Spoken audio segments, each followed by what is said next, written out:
할렐루야. 4월 19일 영원한 비전 교회 주일 예배 시작하겠습니다. 먼저 제가 기도하고 시작하죠. 하나님 아버지, 우리가 떨어져서 이렇게 예배 드립니다. 그러나 주님께서 우리의 이 예배를 받아 주시옵시고 성령 하나님 모셔드리고 환영하오니 우리 가운데 오셔서 거룩한 영으로 임재하시고, 그래서 우리에게 진정한 예배의 영을 더하셔서 진실하게 우리 주님 기억하게 하시고 예배하게 하시고 마땅히 드려야 될 감사 드리게 하시고 주님 앞에 마땅히 아뢰야 될 그 간구 올려지게 하여 주시고, 하나님께서 우리에게 주시는 마땅한 그 말씀 또 마음에 새기는 거룩한 시간 될 수 있도록 역사해 주시옵소서. 예수님 이름으로 기도하옵니다. 아멘. 우리 사도신경으로 신앙 고백하겠습니다. 나는 전능하신 아버지 하나님 천지의 창조주를 믿습니다. 나는 그의 유일하신 아들 우리 주 예수 그리스도를 믿습니다.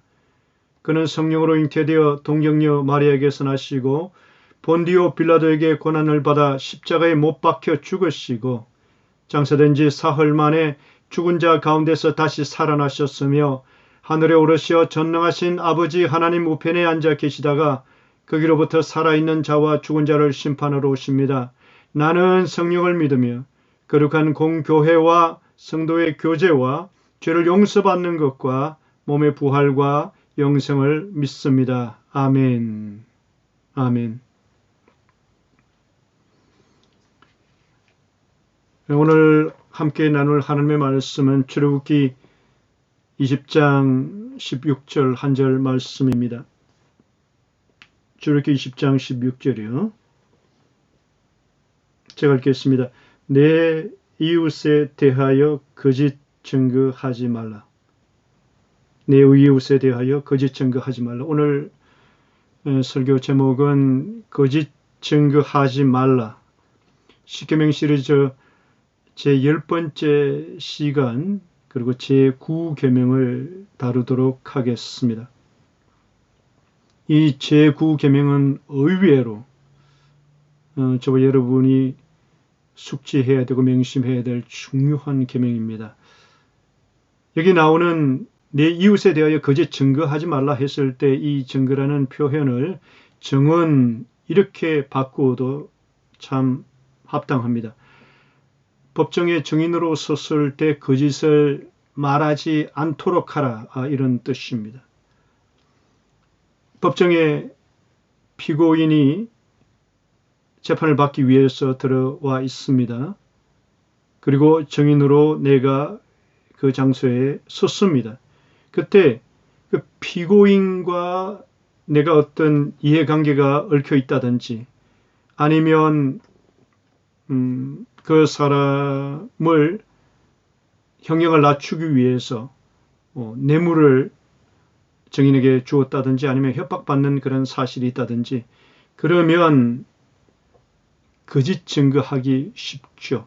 오늘 이 본문의 말씀은 진실이 아닌 거짓 증거하는 것, 그거 하지 말라. 그래서는 안 된다, 이 말씀입니다. 법정은 공정과 진실을 추구하는 곳입니다.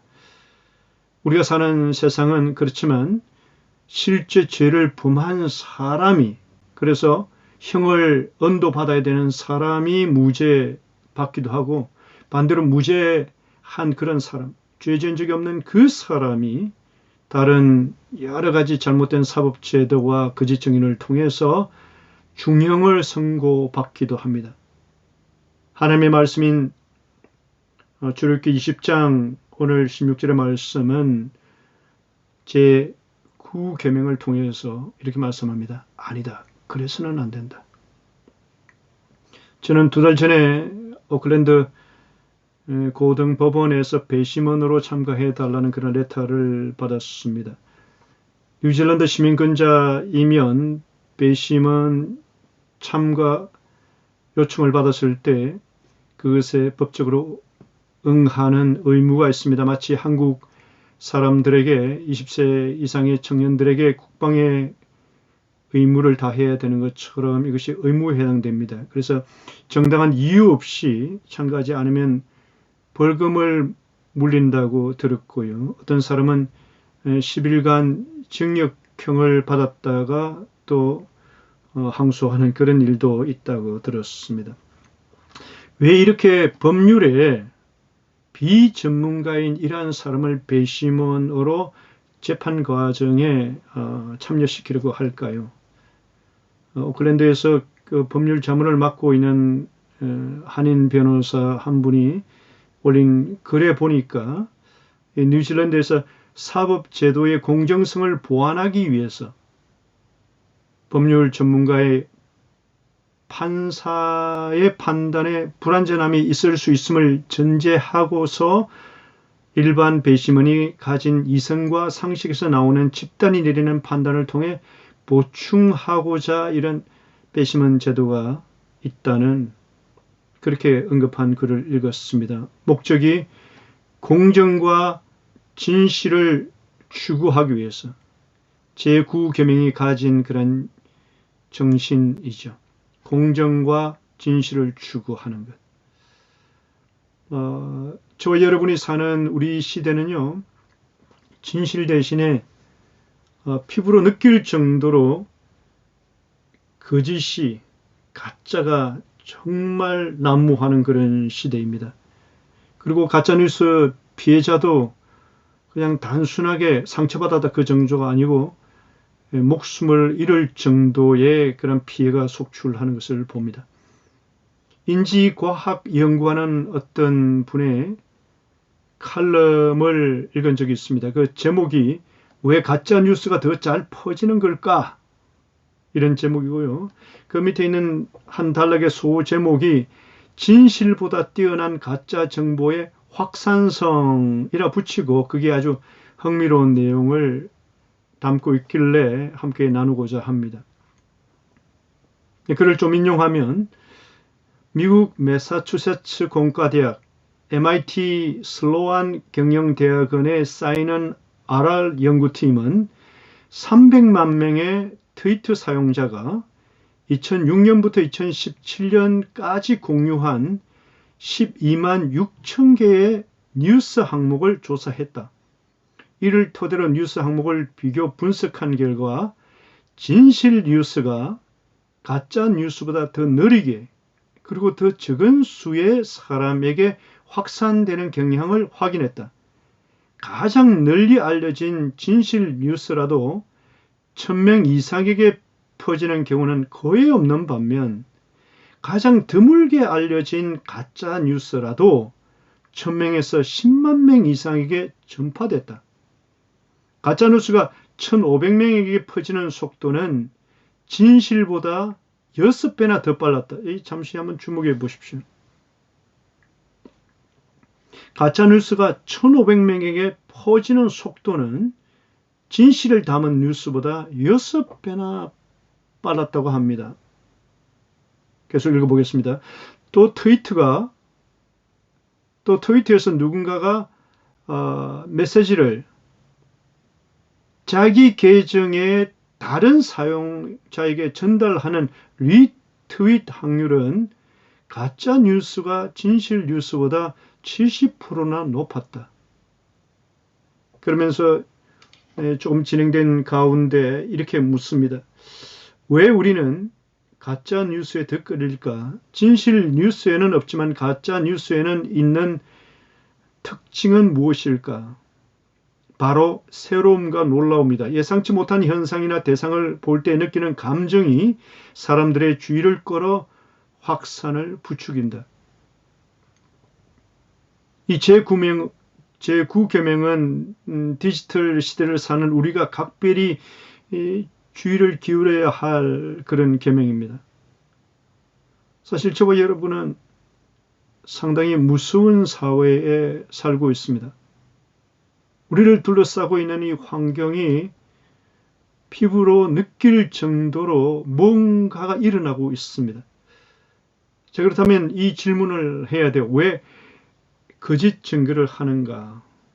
왜 사람들이 잘못된 가짜, 사실이 아닌 왜곡, 이러한 것을 선호하고 또 법정 진술에서도 거짓 증거를 하는가?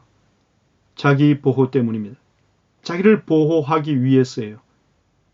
이 자기 보호는 성경적인 관점에서는 왜곡된 자기 사랑입니다. 우리 자신을 사랑하는 것 마땅합니다. 왜? 하나님께서 우리를 지으시고 그분의 형상을 따라 고유하고 독특하게 하나님께서 주신 그런 계획을 따라서 지으셨기 때문에 마땅히 나를 아끼고 존중히 여기는 거 합당합니다. 그런데 왜곡된 자기 사랑은 하나님 보시기에 합당하지 않습니다. 거짓 증거는 자기를 보호하기 위한, 다른 사람을 희생시켜서라도 자기를 보호하기 위한 왜곡된 자기 사랑의 형태입니다. 왜 아이들이 우리가 너 왜 그랬어? 그렇게 물어보면 자기의 잘못을 인정하거나 책임을 지기보다는 동생이나 누군가에게 책임을 전가합니다. 제가 이렇게 했다고. 왜 그럴까요? 자기 보호하기 위해서입니다. 아이들만 그럴까요? 어른들도 마찬가지입니다. 행위에 대한 최종 책임을 지는 대신에 자신이 아닌 다른 것에서 책임을 증가하는, 책임을 떠넘기는 그런 행위들, 자기 보호하기 위해서입니다. 약속 장소에 늦게 온 사람에게 보통 왜 늦었어? 이렇게 오래 기다리면서 얼마나 답답했는데 시간이 지금 몇 시나 전 이렇게 따지면 대부분의 경우에 자기 보호적인 건강한 사람은 이렇게 말합니다. 미안하다. 몇 명보다도 미안하다 이렇게 나가는데 일반적인 사람은 보호 본능이 발동합니다. 그래서 어쨌든 핑계나 또 원인을 부각시킵니다. 뭐 아이들이 우는 바람에 아니면 뭐 교통이 어찌나 막히든지 그러한 어떤 핑계를 대죠. 늦는 바람에 상대방에게 끼친 그 손실에 대해서는 사실 그렇게 크게 자각하지 않습니다. 우리는 자기 보호하는 그런 본능이 있습니다.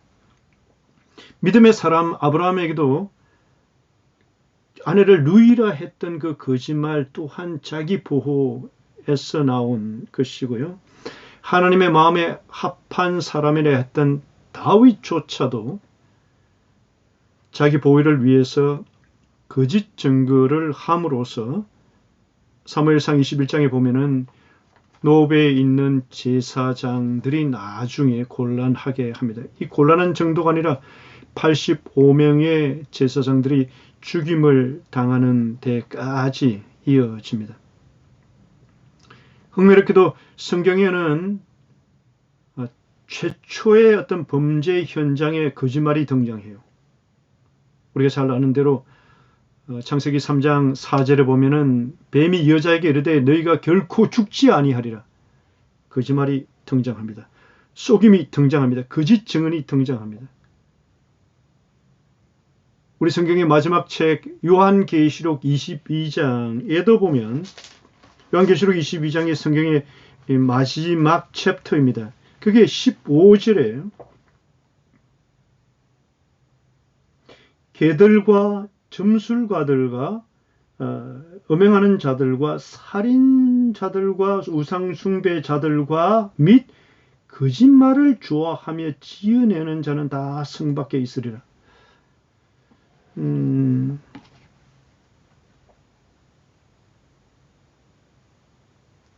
요한계시록을 읽어나가면서 이 구절에도 제가 주목을 합니다. 왜 여기에 특별히 거짓말 좋아하며 지어내는 자라는 표현이 있을까? 그리고 우리 시대 상황과 함께 이것을 대입해 볼 때 저에게 다가오는 무언가가 있습니다. 아, 이것이 진실과 거짓의 전쟁이구나. 하나님의 사람들은 있는 힘을 다하여 진실의 사람이 되어야 되겠구나. 인류 최초의 어떤 창세기 3장 그 성경이 열려졌을 때 그 모습을 드러내는 것도 거짓의 모습이었고요. 마지막 인류가 역사를 종결하는 그 시점에서도 이러한 부류의 사람들이 그 성밖에 내침을 당하는데, 그 중에 특별하게 몇 개의 죄와 관련된 어떤 언급을 하는 가운데 우상 숭배자들과 및 거짓말을 좋아하며 지어내는 자는 다 성밖에 있겠다 했습니다. 6천년의 인류 역사 가운데 사람들이 사는 인간 세상 그 배후에는 거짓과 가짜 뉴스를 생산해내는 그런 장본인이 존재했습니다. 그의 정체를 성경은 마귀라고 하고 그에게 특별한 어떤 이름을 붙여줍니다. 거짓의 아비 마귀라. 모든 거짓과 사실을 왜곡하는 것, 여기에서 출발합니다. 거짓의 아비 마귀. 함께 요한복음 8장 44절을 찾아보겠습니다. 요한복음 8장 44절이요. 여기 중간에 보면 예수님께서 엄중하게 이렇게 말씀하십니다. 마귀에게 대해서요. 그는 처음부터 살인한 자요. 진리가 그 속에 없으므로 진리에 서지 못하고 거짓을 말할 때마다 제 것으로 말하나니 이는 그가 거짓말쟁이요 거짓의 아비가 되었습니다.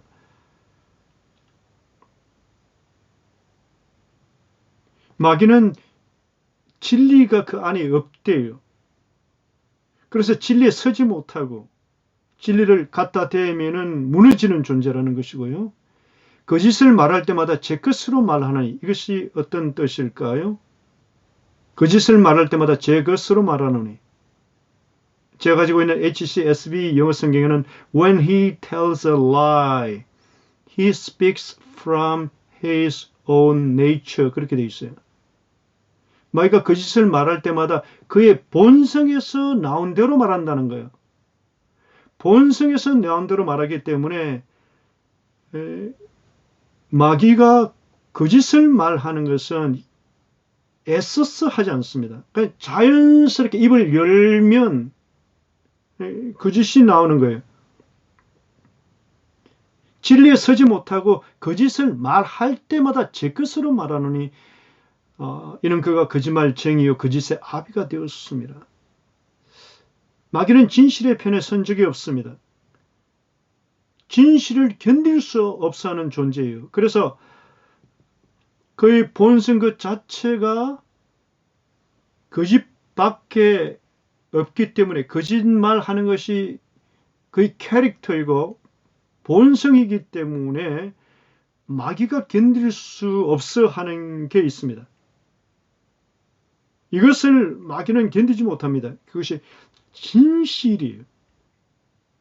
진실은 마귀의 힘을 궁극적으로 이깁니다. 어둠이 어떻게 강하게 짙게 둘러싸고 있어도 그 방에 전구불을 탁 켜는 순간에 그 칠흑 같은 어둠이 갑자기 확 없어지는 것처럼 말이죠.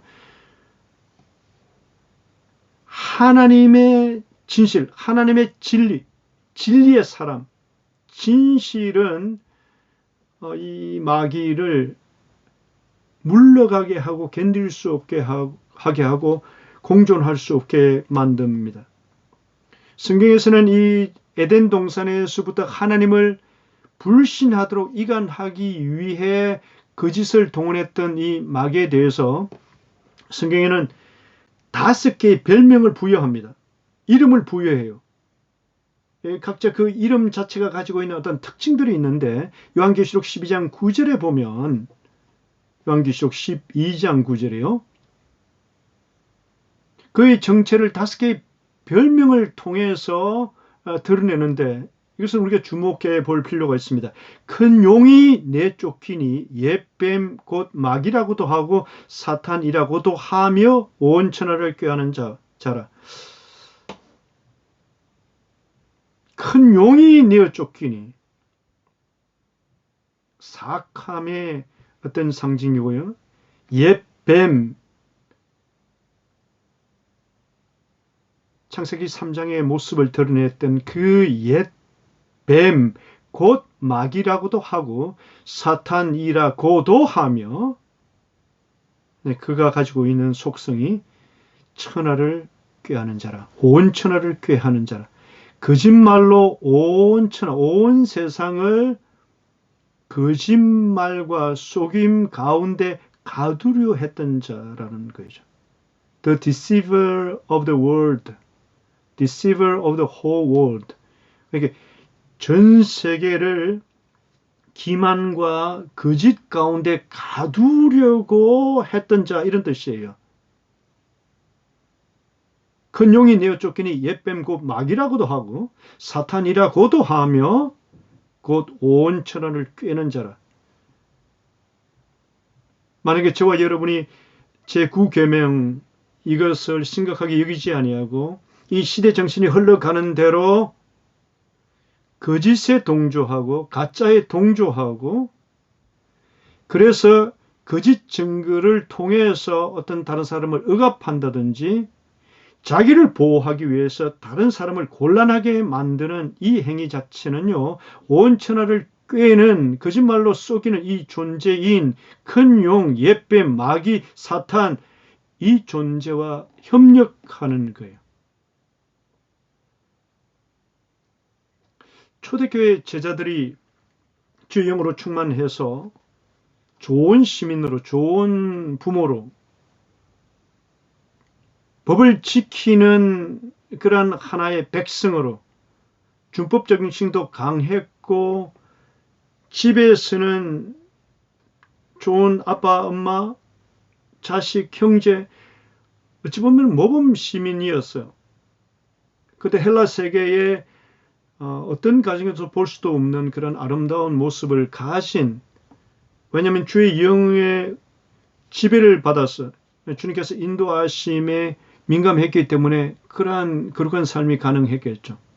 저는 초대교회 형제 자매들이 우리가 본보기로 삼아야 되는 그런 거룩한 시민의식이 있었다고 생각을 해요.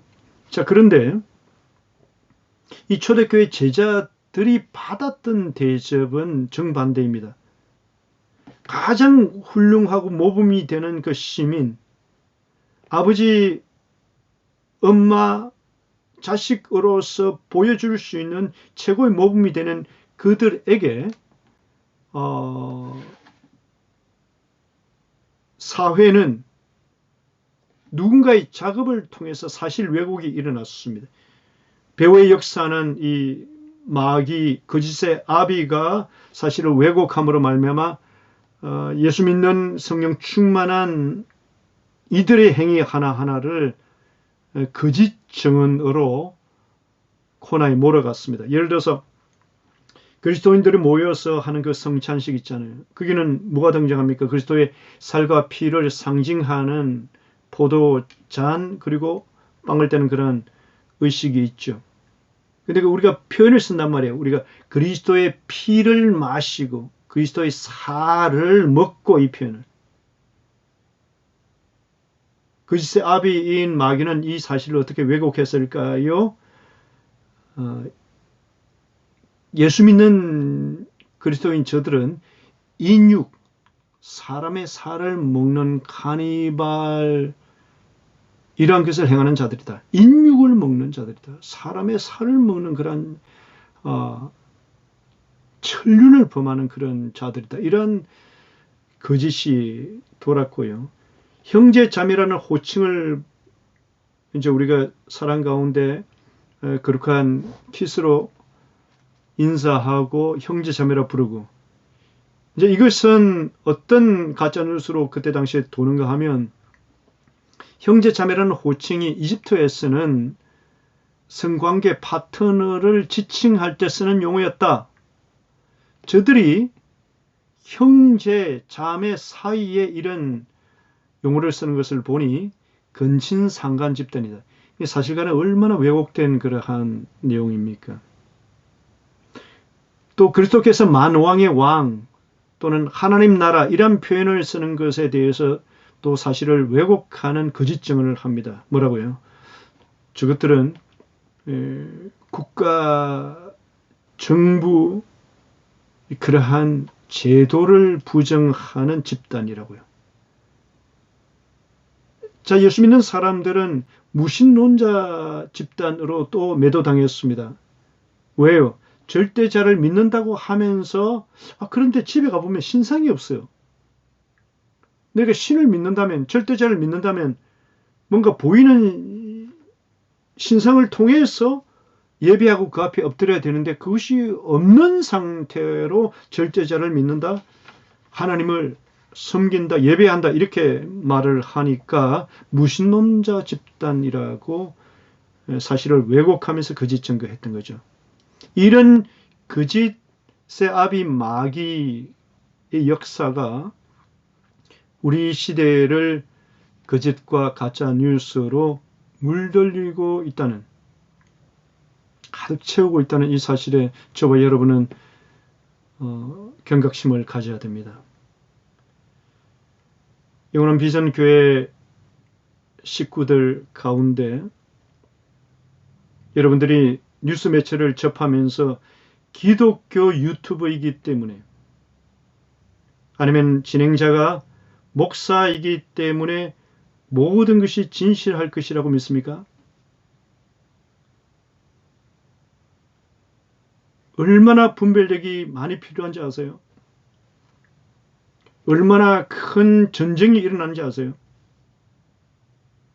저와 여러분이 이 하나님의 말씀에서 오는 그런 진지한 고민과 이 진리에서 오는 그런 확신보다도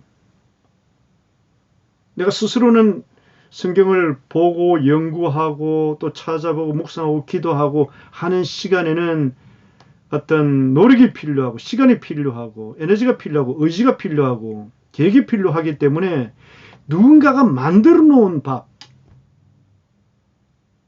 누군가가 이미 다 쌓아놓은 도시락처럼 그것을 채널을 열어서 쉽게, 그것도 내가 좋아하는 내 취향에 맞는 것을 찾아서 정보를 취할 때 얼마나 위험하게 내 영혼에 해악이 되는 그런 선택을 하는지 몰라요. 마귀는 거짓의 아비입니다. 그래서 될 수만 있으면 광명의 천사처럼 가장해서라도 하나님의 사람들을 미혹하려고 하고 거짓 증언을 우리에게 심어주려고 할 것입니다. 반면에 우리를 구원하신 우리 주 예수 그리스도, 우리의 목자 되신 주님은 이 마귀와는 극단적으로 다른 성품을 갖고 계십니다. 진실입니다.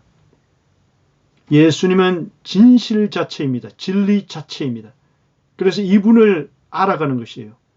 세상에는 가짜 돈이 많습니다. 가짜 달러 돈 정말 많습니다. 근데 그것을 하나하나 이렇게 하는 것이 가짜 돈이다, 이렇게 하는 것이 디지털로 출력해서 뽑아낸 가짜 달러 돈이다, 그것을 다 파악하는 것은 정말 힘들걸요. 그러나 FBI에서 가짜 돈을 추적할 때 훈련시키는 첫 번째 단계는 진짜 돈에 대해서 있는 힘을 다해서 진짜 돈이 가지고 있는 특징, 진짜 돈을 만졌을 때의 질감, 진짜 돈이 가지고 있는 어떤 느낌, 형태, 색상, 이 하나하나에 주목하게 한대요. 근데 그 훈련 과정이 끝나고 나면 가짜 돈을 진짜 돈과 섞어서 이렇게 탁 주면은 바로 눈에 다른 형태, 북한에서 만들어진 달러, 아프가니스탄에서 만들어진 그 가짜 돈, 이런 스킨 것 가운데서 아주 생각도 하지 않냐고 가짜 돈들을 분간한다는 그런 이야기 들었습니다. 요한복음 1장 14절에는 이렇게 말씀하세요. 요한복음 1장 14절, 말씀이 육신이 되어 우리 가운데 거하심에 우리가 그의 영광을 보니 아버지의 독생자의 영광이요 은혜와 진리가 충만하더라. 말씀이 육신이 되어 오신 우리 주님께서 우리 가운데 거하셨는데 그분의 가진 특징이 뭐라고요? 은혜와 진리가 충만하더라.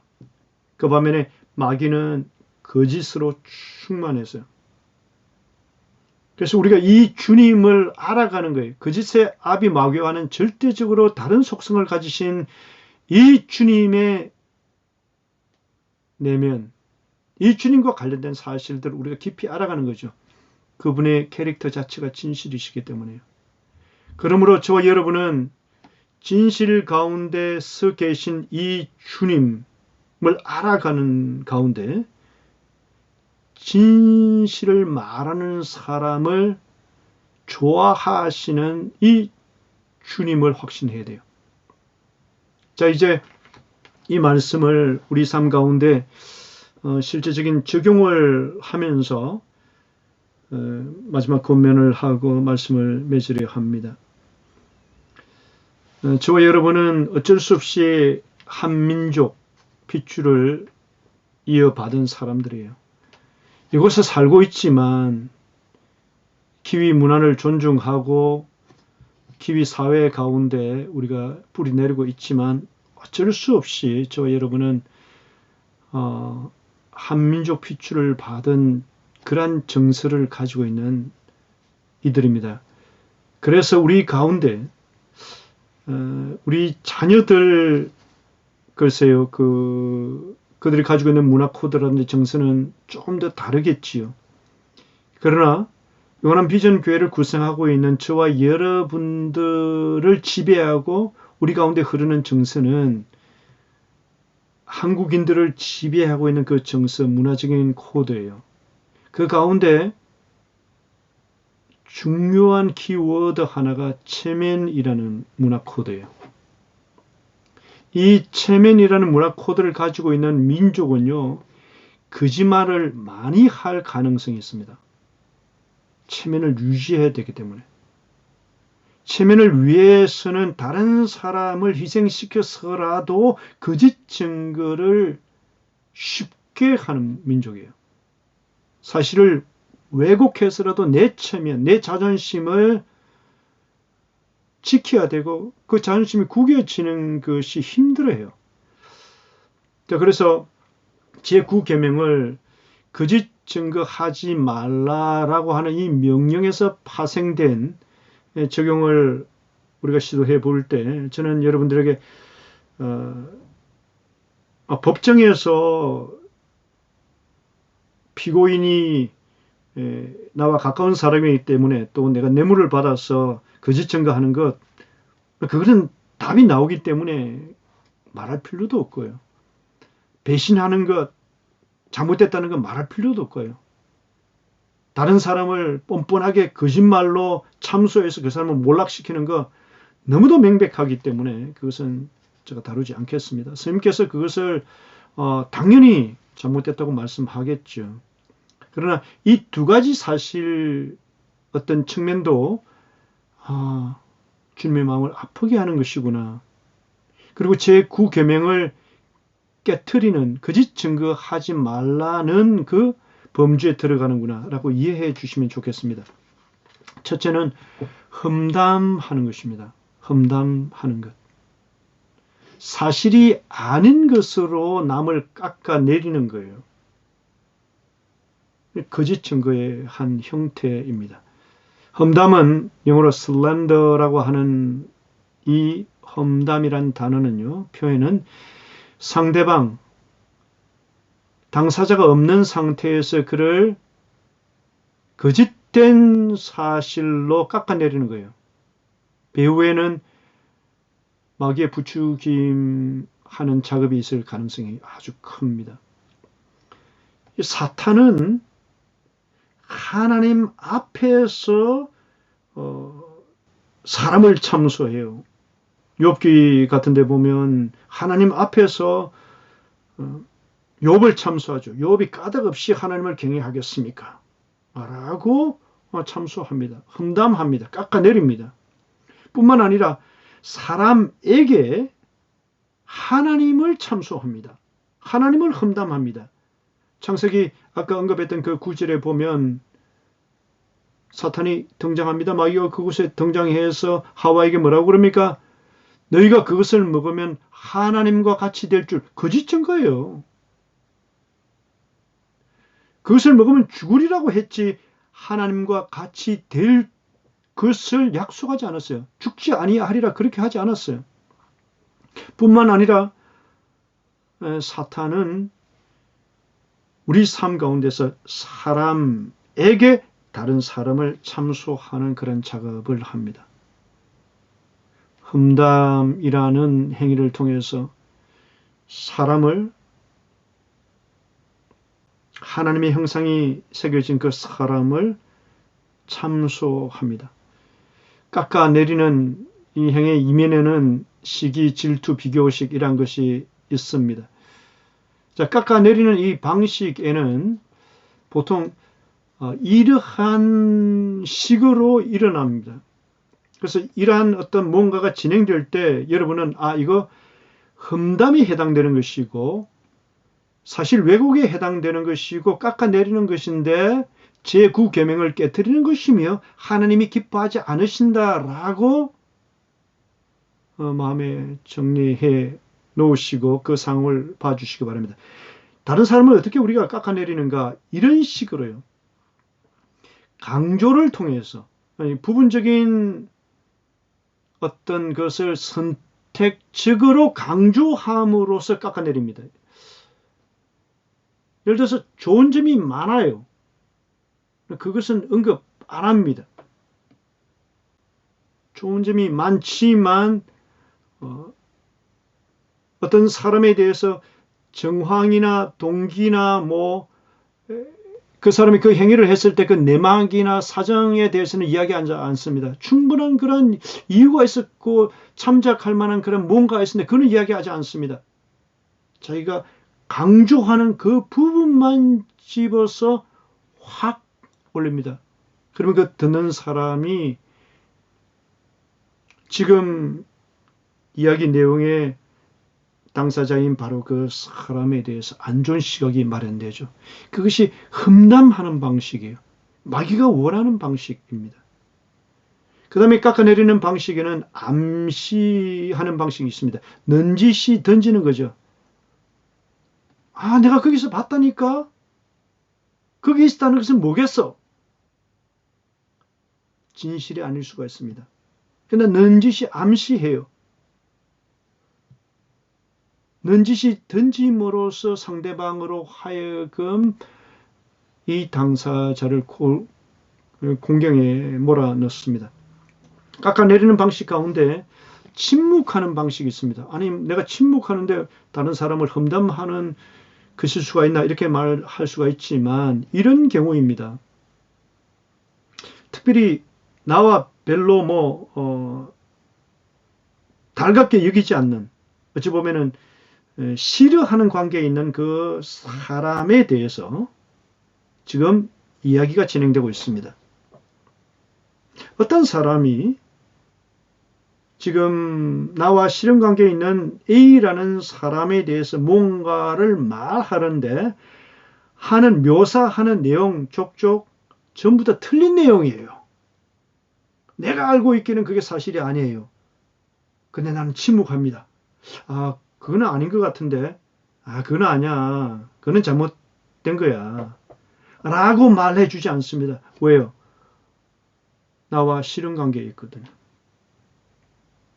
이것이 흠담의 하나입니다. 하나님께서는 그때 소극적인 거짓 증거의 자세가 아니라 그때 아니라고 말해 주기를 원하는 거죠. 그 다음에 첨가예요. 이 부분은 우리가 참 조심해야 되는 것인데 자신의 목적에 맞게 그 말 자체를 각색하거나 과장하거나 덧붙이는 그런 경우가 있습니다. 가짜 뉴스는 전부 다 예외 없이 바로 이 과정을 거칩니다. 반드시 가짜 뉴스는요, 각색, 과장, 덧붙임의 과정을 거칩니다. 예외가 없습니다. 처음부터 끝까지 내용 전체가 다 거짓인 그런 기사 없습니다. 그 안에는 보면 각색하는 과정이 있어요. 조금 비틉니다. 가짜뉴스에 보면은 과장합니다. 가짜뉴스 안에는 보면은 지금 어떤 일이 일어난 것에 대해서 내 생각을 덧붙입니다. 레위기 19장 16절에 하나님께서 너는 내 백성 중에 돌아다니며 사람을 비방하지 말며 내 이웃의 피를 흘려 이익을 도모하지 말라. 나는 여호와니라. 제가 다시 읽어보겠습니다. 레위기 19장 16절이요. 너는 내 백성 중에 돌아다니며 사람을 비방하지 말며 내 이웃의 피를 흘려 이익을 도모하지 말라. 나는 여호와니라. 다른 나라들이 섬기는 그 이방 신들은 다른 사람을 비방하거나 아니면은 거짓 증거했을 때 그 진실에 사로잡히지 않아도 어찌 보면 눈 감을지 몰라요. 그러나 주님께서 이렇게 말씀하십니다. 나는 다르다. 나는 여호와이다. 나를 섬기는 너희는 달라져야 한다. 자기 체면이나 자기의 자존심이나 자기 유익을 위해서 다른 사람에 대해서 잘못된 그런 비방하는 것 내가 보고 있다. 사람이 행하는 것 그것이 만약에 사실이 아니라면 다른 사람을 거짓 증언함으로써 해치면 안 된다. 저와 여러분의 섬기는 하나님이 진실하신 하나님이기 때문에 이 부분에 대해서 우리의 말과 행위를 달아보시는 줄 믿습니다. 저는 여러분들이 그리스도인으로서 대화할 때마다 가까운 사이일수록 특히 거룩한 긴장을 유지했으면 하는 마음이 있습니다. 가벼운 대화가 험담으로 이어질 때가 참 많아요. 이때 이때 특별히 주의해 주시고 특히 좋아하지 않는 사람에 대한 어떤 대화일 때는 바짝 더 긴장해 주셨으면 좋겠습니다. 그 다음에 여러분들에게 부탁드리고 싶은 것은 아첨하는 행위도 제9계명을 깨는 행위입니다. 아첨하는 것과 제9계명을 깨는 것이 어떤 연관이 있을까라고 생각이 쉽겠지만 아첨이라는 것은 잘 보이려고 비위를 맞추는 행위예요. 거짓 증거의 한 형태입니다. 어떤 사람에 대해서 내가 알기에 이 사람은 그럴 만한 인격이 아닌데 내가 이 사람에게 아첨함으로써 이익을 얻어야 되기 때문에 필요 없는 아첨의 말이 나가요. 거짓 증언의 행위입니다. 그래서 뭔가를 얻어내려는 사람의 입의 말과 그러한 사람의 입에서 나오는 말을 즐겨 듣는 귀가 합쳐져서 이 아첨의 행위가 형성이 됩니다. 잠언 29장 5절에는 이웃에게 아첨하는 것은 그의 발 앞에 그물을 치는 것이다. 이런 표현이 있어요. 이웃에게 아첨하는 것은 그의 발 앞에 그물을 치는 것이다. 아첨하는 것은 그 사람을 그물을 쳐서 넘어뜨리게 하고 패망하게 만든다는 거죠. 왜 그럴까 아첨이? 그 사람의 실제와 다른 자신을 인식하게 만드는 거예요. 아첨은. 거짓 증거예요. 대부분의 독재자들은 이 아첨꾼에 의해서 장벽이 둘러진 가운데에서 진실에 대한 자기 자신의 진실에 대한 국민이 이 독재자를 바라보는 진실에 대한 것에 가려져 있습니다. 누구에 의해서요? 아첨꾼들에 의해서. 그래서 권좌에서 축출될 때까지 현실을 파악하지 못한 상태에 있다가 갑자기 멸망하는 거예요. 이 잠언 29장 5절의 말씀이 맞습니다. 이웃에게 아첨하는 것은 그의 발 앞에 그물을 치는 것이라고요. 엄청난 부자들 대부분의 경우 정직한 부자들은 사실은 그렇게 많지 않습니다. 우리가 사는 이 세상에서요. 그런데 대부분 엄청난 부자들은 이 소리, 이 아침의 소리 듣기를 좋아해요. 정말 대단하십니다. 그런데 이 아침의 말을 하는 사람도 진심으로 상대를 향해서 당신 정말 대단하십니다. 이렇게 말 안 해요. 뭔가 이해관계에서 얻어내기 위해서 고개를 숙이는 거예요. 정말 당신 대단하십니다. 라는 유의 말을 하는 그 사람 내면에서 당신이 어떻게 불법을 행하고 부정하게 행하고 가혹하게 했는지 알아요. 그럼에도 불구하고 말하는 데 있어서 마음에도 없는 말을 하죠. 거짓 증언입니다. 주님께서는 우리에게 제9 계명을 통해서 거짓 증거하지 말라 이렇게 말씀합니다. 마귀의 일에 동참하는 것이기 때문에 그렇습니다. 우리는 이러한 규정을 들으면서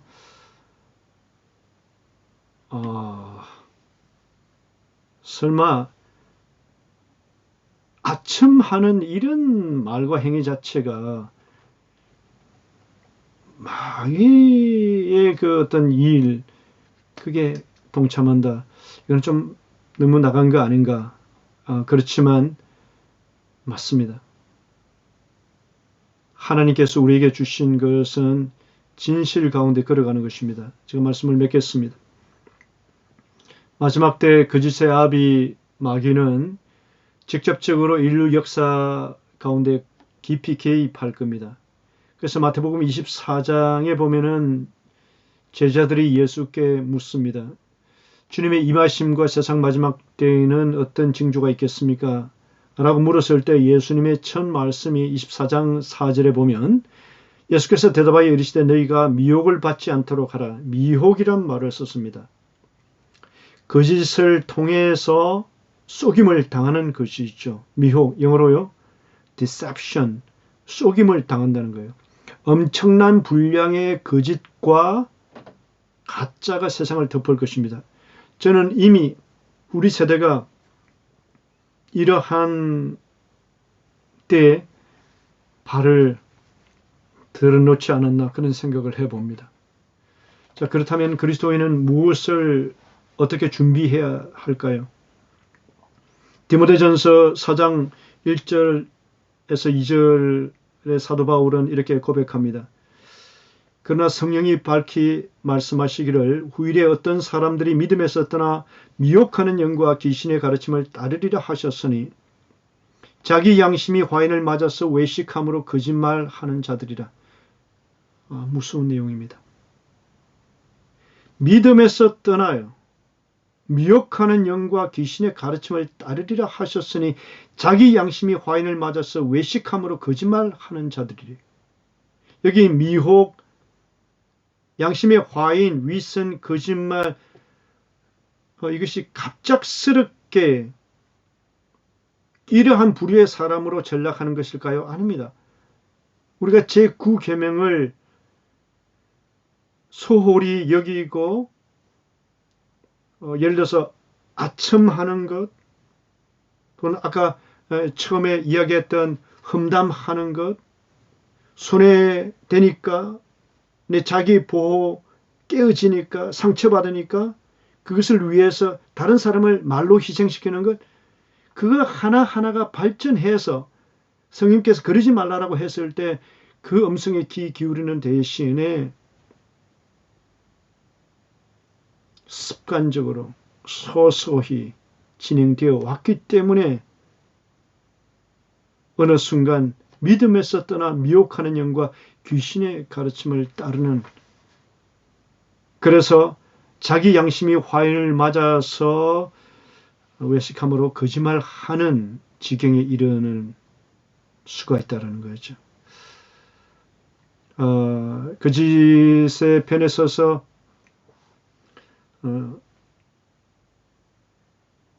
다른 사람에게 해가 될 정도의 어떤 거짓 증언하는 라이프 스타일은 정말 위험하다고 생각합니다. 영적으로 참 위험한 신호예요.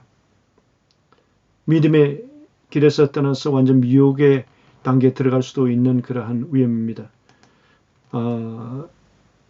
그러므로 그리스도인인 저와 여러분은 자신에게 손해가 되더라도 진실편에 서서 말하는 것 연습해야 합니다.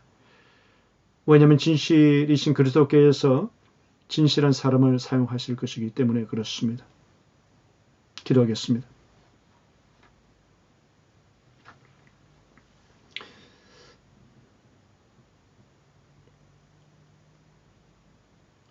살아계신 주님, 주의 백성들이 진실되게 하시옵소서. 진실이신 주님을 깊이 알아가고 진실이신 주님에 의해서 가르침을 받고 인도함을 받고 그래서 진실한 도구가 될 수 있도록 하나님 간섭해 주시기를 원하옵나이다.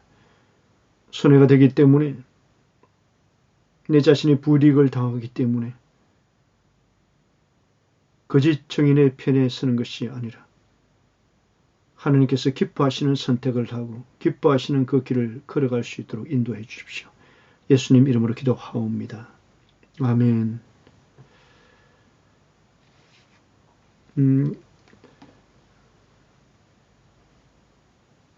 불확실한 시대에 살고 있습니다.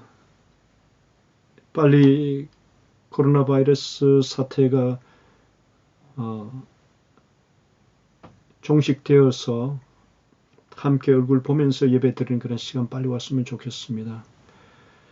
여러 교회가 힘을 합쳐서 지금 기도하고 있습니다. 함께 기도해 주시고 힘들어하는 형제들 소식 들립니다. 함께 기도해 주십시오. 주님 안에서 저와 여러분이 하나인 것 기억하시고요. 내일처럼 기도해 주시면 감사하겠습니다. 제가 축도하고 마치겠습니다. 아버지 하나님, 주님께서 하나님의 백성들이 있는 곳에 거룩한 영으로 임재해 주시옵시고 하나님의 백성들을 위로하시고 의의 길로 인도해 주시기 원하옵니다. 하나님, 이 나라 이 민족 가운데 횡행하는 바이러스 감염균으로부터 하나님 온전히 보호하시고 이 감염균의 세력이 꺾이고 잡힐 수 있도록 역사해 주시길 원하옵나이다. 주님께서 은혜를 베풀어 주셔서 이 나라와 이 민족이 주께 돌아오게 도와주시기 원하옵나이다.